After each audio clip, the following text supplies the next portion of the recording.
Hello mga kainday, it's me again, ang inyong Inday. At nagluluto tayo ng ginisang gulay. Ayan ang aking unang mga recipe. Ako'y nagisa ng bawang, sibuyas, kamatis. Pagkatapos kong ikinisa, aking naman nalo ang aking hiniwa-hiwang manok. Ayan, ginisa ko lang ang aking hiniwang manok na aking bawang, sibuyas, kamatis.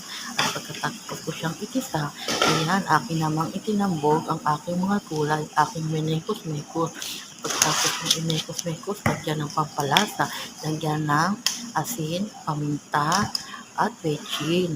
Ayan, para magkaroon ng kalasa. Diba? Imekos-mekos lang ang ating ginisang gulay.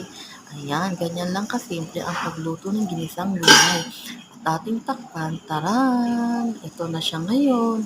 Lapit na siya. Ready to serve na yan. Thank you for